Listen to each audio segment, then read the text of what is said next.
ગૌ માતા જય ઠાકોરજી ધનરાજ પ્રાકૃતિક ફાર્મ નારાયણભાઈ વસરા ગુજરાત રાજકોટ ઉપલેટા. કાલે આપણે જે વિડીયો મૂક્યો એમાં ઘણા બધા મિત્રોની કમેન્ટ હતી, વોટ્સઅપમાં આપણે મેસેજ કર્યા હતા. તો ચાલો તમને હવે બતાવું. જો અત્યારે આ ઓળખી બીજાને આવી છે, ફૂટ છે. આ નંદી પણ છૂટો છે ને પેલો નંદી પણ છૂટો છે, અને બે બાંધતા નથી. નકર નંદી બાંધતા હોય આવો પ્રશ્નો ઘણા બધા બને. આ આપણી પાસે આવ્યું બરોબર. અને આ કરણની વાછડી છે. મોસ્ટ ઓફ ઘણા બધા આપણે જોયા, પણ સારું લાગે ખોટું લાગે જેને જે લાગે. કરણની વાછડીમાં મેં જનરલી એવું જોયું કે કાન બહુ એટલો બધો પરફેક્ટ નથી આવ્યો. ઘા સારી હોય કે ગમે એવી જેવી હોય, તો આવા બધા ઘણા બધા પ્રશ્નો બનતા હોય. આ વાછડી આપણી હરીની છે. ખાસ કરીને આ વાછડી વિશેનો આજનો વિડીયો છે, આ બે વાછડી વિશે. અને ઘણા બધા લોકોનો મેસેજ હતા. આ આપણી પાસે હરી નામનો ખૂટ હતો પહેલાં, આ એની વાછડી છે. અને અત્યારે 4 મહિનાની ગાભણ પણ છે. આ ઓળખી પણ હરીની જ છે. બેની તમે શરીરની ફિટનેસને તમે જુઓ તો આપણે હમણાં હરીનો પણ આપણે એમાં વિડીયો મૂકશું બરાબર. સેમ એના બાપ ઉપર એની ફિટનેસ, શરીરની પગ, પાયે, પૂંછડે બધી જ રીતે. તો કહેવાનો તાત્પર્ય એ છે કે જે સારા નંદી હોય, જે એવા તો કેટલા સારા નંદીઓ જેને માર્કિંગ ન મળ્યું, નાના ગૌપાલકો પાસે રહ્યા અને ધામમાં જતા રહ્યા, આવા ઘણા બધા પ્રશ્નો બન્યા. તો આ બે ઓળખીની તમે શરીરની ફિટનેસ તમે જોઈ શકતા હશો. એટલે ઘણી વખત તો એવું ન હોય કે મોટા મોટા બ્રીડરો પાસે હોય, એની પાસે પણ સારું હોય. તો હવે તકલીફ એ થઈ, મારા મનમાં પણ એવો ઘણી વખત એવું થતું. તકલીફ એ થઈ છે હવે કે બધાને બ્રાઝિલનો શોખ છે. બ્રાઝિલના હમણાં મેં ઘણા બધા વિડીયા જોયા, એની પાસે નવું બ્લડ નથી એટલે ઇનબ્રીડિંગ. હવે એની ત્રીજી ચોથી પેઢીએ આ એકબીજાને આડાવર હટતા હોય. સેમ જે રીતે અટાણે સૌરાષ્ટ્ર અને આ બાજુ લગભગ ચોથી પેઢીએ, પાંચમી પેઢીએ ગોંડલીઓ આવે છે. પછી અમુક બીજા 2-3 એવા બુલ છે એ એમાં આવે છે, મધર સાઈડ અને ફાધર સાઈડ. તો શું થાય, 7 પેઢી લગી ઇનબ્રીડિંગ થાય. એટલે 7 પેઢી લગી અડતા ન હોવા જોઈએ.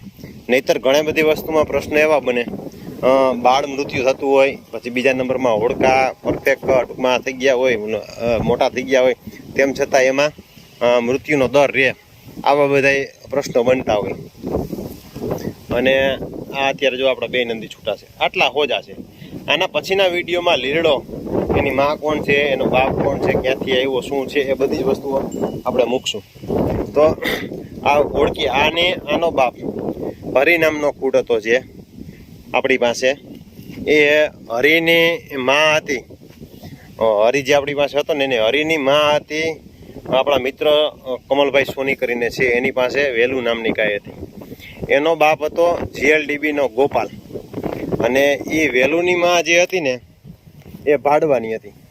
એ ત્યાંથી લઈ આવ્યા હતા, ભાડવા સ્ટેટમાંથી નહીં, પણ ત્યાં એનો જે ટૂંકમાં આજુબાજુના વિસ્તારમાંથી કે ના કોઈ ગોવાડ ટૂંકમાં ભાડવા ત્યાં સ્ટેટમાંથી વાછડો લઈ આવ્યા હોય કે XYZ ટૂંકમાં.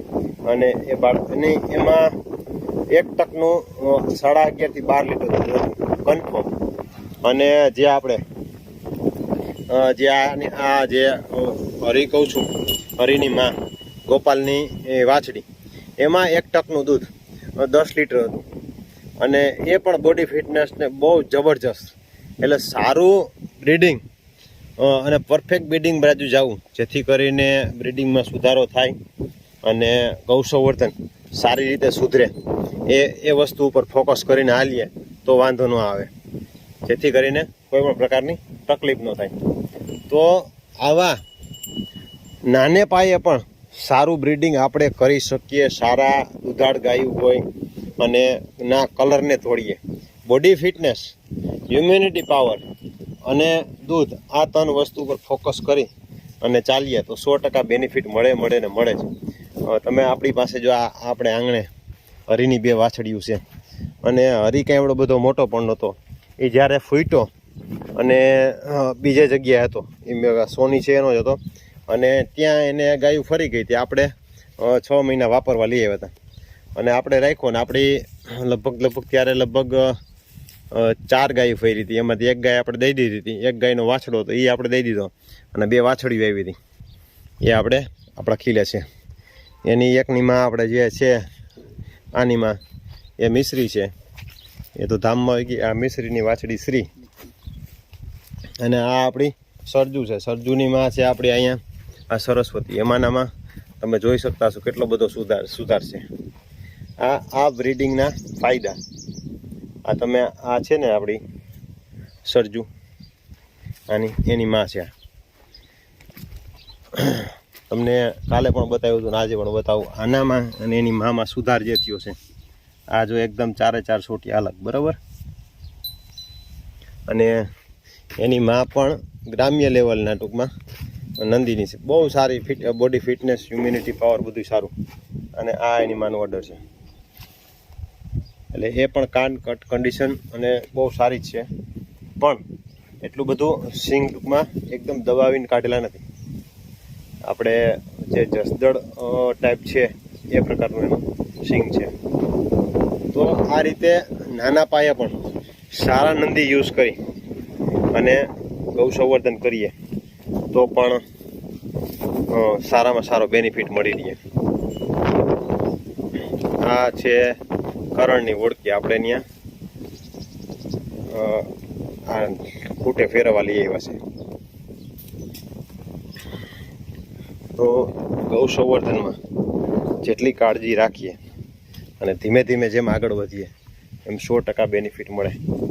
ચાલો નવા વિડીયો સાથે આગલા વિડીયોમાં નીરડો આપણે ક્યાંથી લઈ આવ્યા, કેવડો હતો ત્યારે લઈ આવ્યા અને એના મા બાપ કોણ છે એના વિશે આપણે ડિટેલથી વિસ્તૃત વાત કરશું. જય ગૌ.